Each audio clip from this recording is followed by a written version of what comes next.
इंदौर के मालवा मिल चाल क्षेत्र में शासकीय भूमि पर कब्जों और निगम की कार्यप्रणाली को लेकर गंभीर सवाल खड़े हो रहे हैं।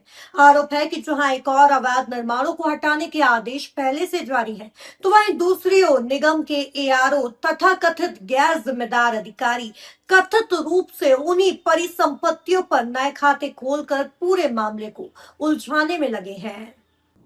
मामला मालवा मेल चाल क्षेत्र का है, जहां वर्ष 2023 में जिला प्रशासन ने उक्त भूमि को शासकीय घोषित कर दिया।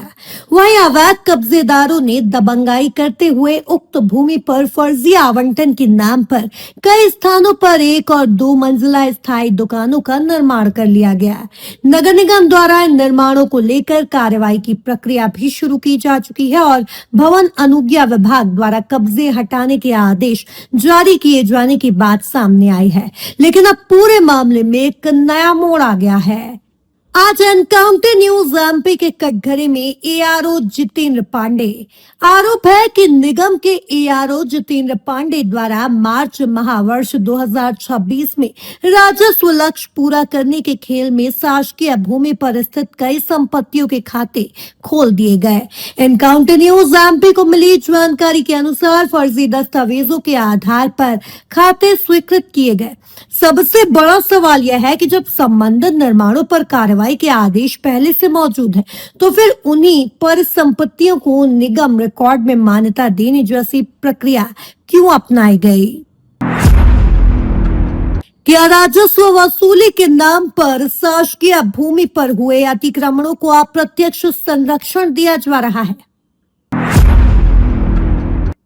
क्या खाते खोलने से पहले भूमि की वास्तविक स्थिति, स्वामित्व और वैधता की जांच की गई? और यदि दस्तावेज फर्जी पाए जाते हैं तो जिम्मेदारी किसकी तय होगी? मालवा मिल चाल का यह मामला अब केवल खाते खोलने तक सीमित नहीं रहा, बल्कि निगम की कार्यप्रणाली, राजस्व व्यवस्था और शासकीय भूमि संरक्षण पर भी गंभीर प्रश्न खड़े कर रहा है। वैसे हम दर्शकों को बताना चाहेंगे कि इस तरह के मामले में पहले भी निगम के एआरओ नप चुके हैं और इतने के बाद भी घोटालेबाज एआरओ शासकीय भूमियों और निजी भूमियों में घोटाले करने से बाज नहीं आ रहे।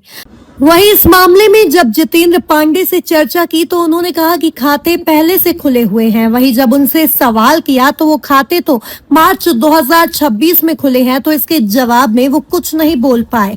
जब उनसे पूछा कि शासकीय भूमि के खाते तो खोले ही नहीं जा सकते हैं, तो उन्होंने कहा सही बात है, शासकीय भूमि के खाते खोले, आपने चेक किए या नहीं किया नहीं पता। इस सवाल के जवाब में उन्होंने कहा कि 1-2 खाते खोले भी होंगे, लेकिन वो शासकीय भूमि नहीं है, वो फ्रंट वाली रोड है, उसका सर्वे भी कर रखा है। उसके कुछ खाते 5 नंबर जोन पर और कुछ हमारे यहाँ आ रहे हैं। पाटनीपुरा से साईं बाबा मंदिर तक की पट्टी को लेकर और किस दस्तावेजों के आधार पर खाते खुले, बिना दस्तावेज के खाते कैसे खुल गए? इस पर जितेंद्र पांडे ने कहा कि कौन से खाते खुले आप मुझे बता दीजिए। अब देखना होगा कि कमिश्नर नगर निगम की जानकारी में आने के बाद एआरओ जितेंद्र पांडे पर जांच बैठती है या फिर राजनीतिक संरक्षण की गोद में बैठेगा एआरओ पांडे। इंदौर से एनकाउंटर न्यूज की रिपोर्ट।